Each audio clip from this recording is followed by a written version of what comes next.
4 бөлім. Бір ақылды жеңгесі мұнда бір сырдың бар екенін аңғарып, қыздан қазбалап сұрай береді. Қыз бұл сырды бірнеше күнге дейін айтпайды.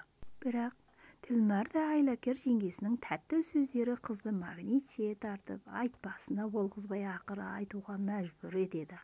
Қыз жеңгесінен уәдесін алып, барлық сырды Сарыққа баян етеді.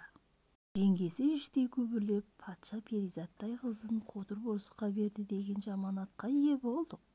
Өйтіп, ел жұртқа күлкі масқара болып жүргенше орайын тауып борсық терісін өртеп жіберейін. Бұл адам болып жүре берсе не қылмақ? Деп ойлайды да, бір күні қыз бен жігіттің ұйықтап жатқан орайынан терісін ұрлап шығып, жалма-жан өртеп жібереді. Терісінің күйген иісі мұрнына жеткен жігіт ояна кетіп, қызды ақырын түртіп оятады. Оңбаған, айтпасқа берген уәдең қайда? Мені жер жүзінен ендігәрі кездіре алмайсың.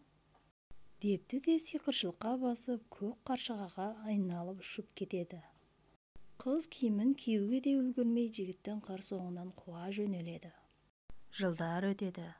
Жапан далада шөптің тамырын қазып жеп, сапалы сергелдең тұрмыс кешіреді. Сөйтіп арада 3 жыл өте шығады.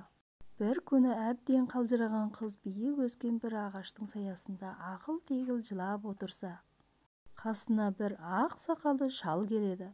Шал қыздан жөн сұрайды. Қыз өз басынан өткен уақиғаларын түк қалдырмай айтып береді. Сонда шал: «Балам, сен уәдеге опа қылмағаның үшін жапан түзде қаңғырып осындай күнге душар болғаныңа өзің себепші болыпсың. Жігіттің жағдайын саған айтайын. Ол жігіт осыдан бір күншілік жерде алтын сарайда тұрады. Ол жігіт бір ұйықтаса ұзақ уақыт ұйықтайды.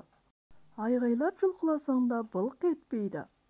Сен оны ұйықтап жатқан төсегімен қосып, қыл арқанмен мықтап байла. Ол оянып босана алмайтынына көзі жеткенде еріксіз сенен босатуды талап етеді. Сен өз мақсатың бойынша аузына уәдесін алған соң босатқайсың», дейді де шал көзден ғайып болады. Қыз шалдың айтуы бойынша жігітін іздеп тауып, ұйықтап жатқан төсегіне қыл арқанмен мықтап шандып, оның оянуын күтіп отырады.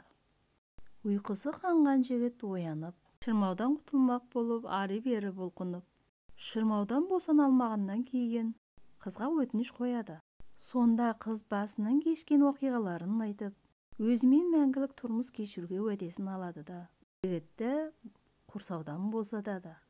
Бұлар сол сарайда 1 жыл тұрған соң қыз жігітке: «Екеуміз елсіз жерде қанша ләззатты тұрмыс кешіргенімізбен сәні болар емес. Біз елге қайтайық, әкем мені жақсы көреді. Ел ішінде өмір сүрейік», дейді. Бұған жігіт те қосылып еліне қарай аттанады. Көп жол жүріп әрең елге жетеді. Бұлар елге жеткенде ханның қуанышы қойнына сыймай, ел жұртын жиып, 30 күн ойын, 40 күн тойын өткізіп, дыр-думан қуанышқа бөленеді.